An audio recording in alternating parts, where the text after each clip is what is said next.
Ole, sveiki atvykę į kanalą. Mano vardas Elžbieta, malonu susipažinti ir aš esu ispanų kalbos mokytoja, filologė ir ispanų kalbos mokyklos įkūrėja.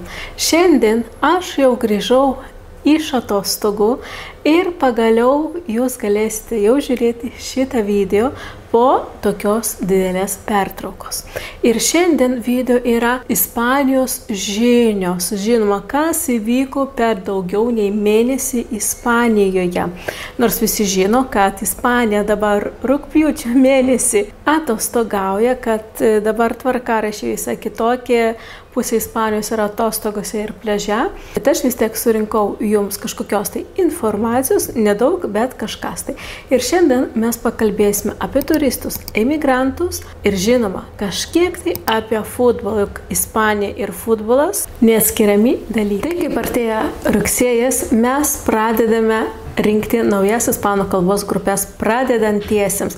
Ir jūs galite pasižiūrėti ir pasiskaityti visą informaciją. Apačioje bus palikta nuoroda į mokyklos puslapį. Ir jūs ten galėsite užsiregistruoti į ispanų kalbos pamokas, kurios prasidės rugsėjo 2 savaitę.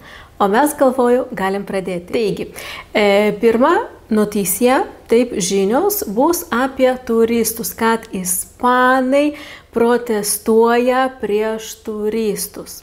Kaip čia suprasti? Žiūrėkime.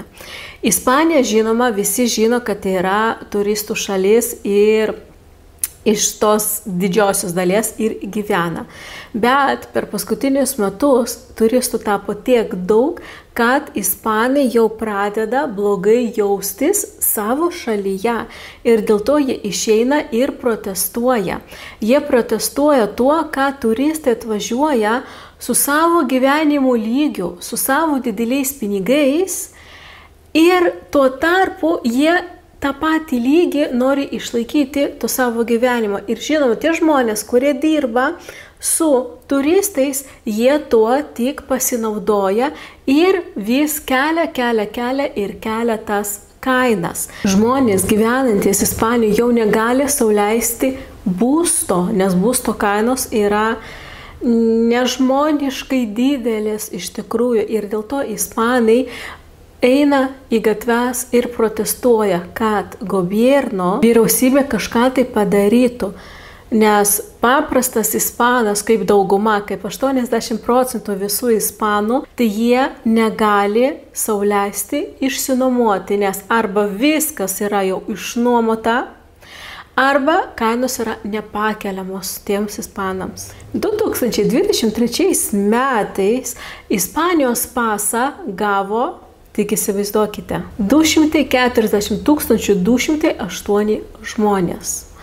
Ir šitie skaičiai yra patys didžiausi per paskutinius metus. Ir kaip galvojate, kokios yra 3 tautybės, kurios gauna pasus? Duodu jums porą sekundžių parašyti komentarą, ką jūs galvojate, top 3 tautybės, kas daugiausiai gauna Ispanijos pasą. Jau parašėte?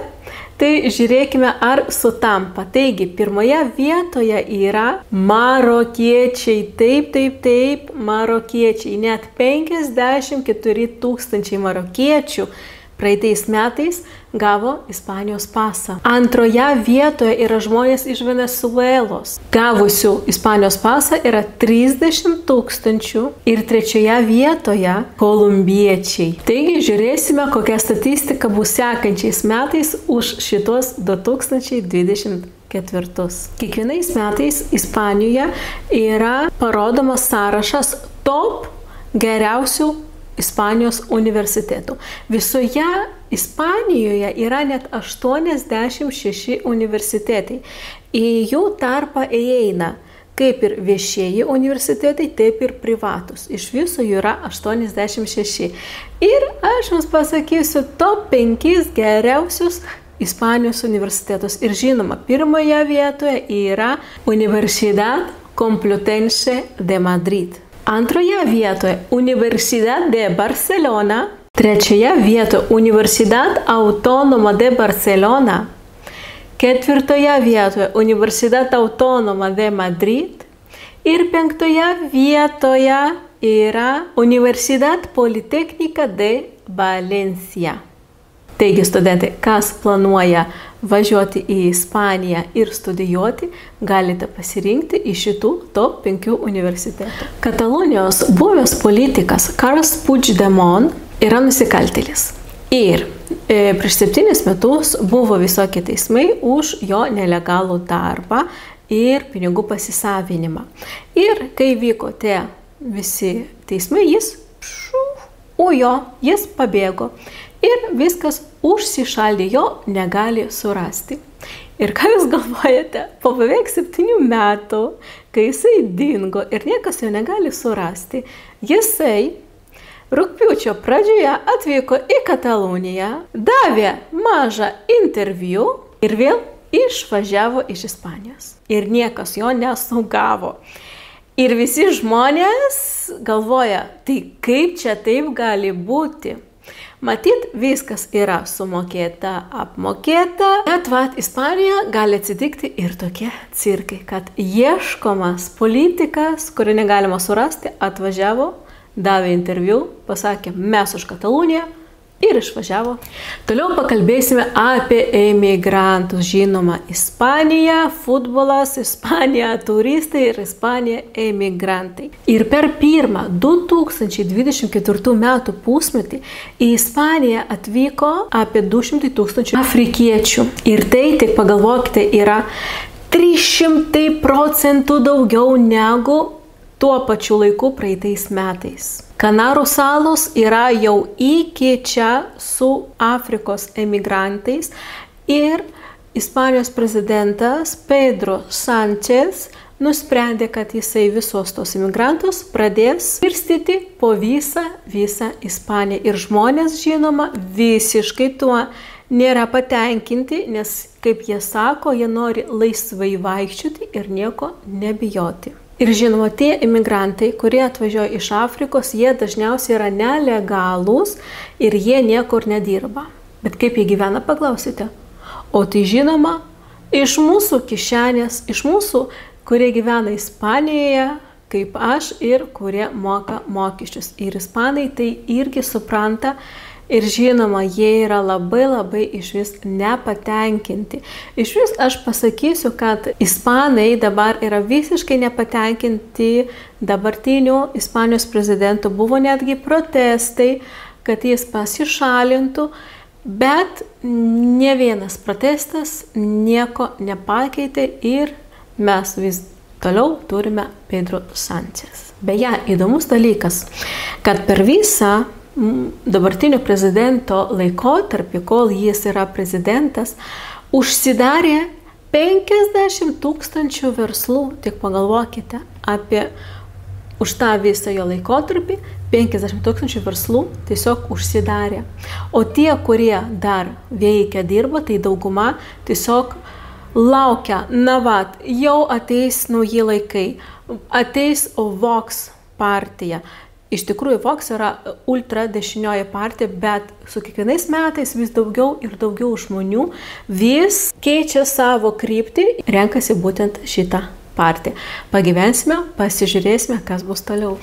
Ir paskutinė baigsime tokią džiugią naujieną, kad maždaug prieš mėnesį baigėsi Europos futbolo čempionatas. Ir žinoma, Ispanija laimėjo. Ir Ispanija laimėjo visus žaidimus ir neturėjo ne vieno pralaimėjimo.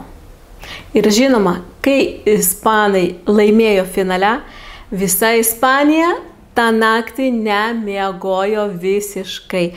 Žmonės dainavo, žmonės būrėsi į grupes, ėjo į barus, mašinos važiavo su vėliavom, pipsėjo.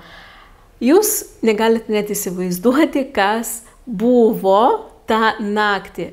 Aš galiu tikrai pasakyti, kad visa Ispanija nemiegojo ir šventė.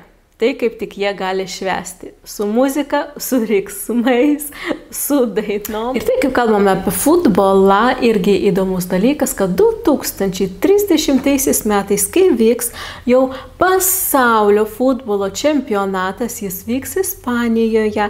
Ir daugelėje Ispanijos miestų vyks rungtynės, o uždarimas Pasaulio čempionato 2030 bus Madrido stadione.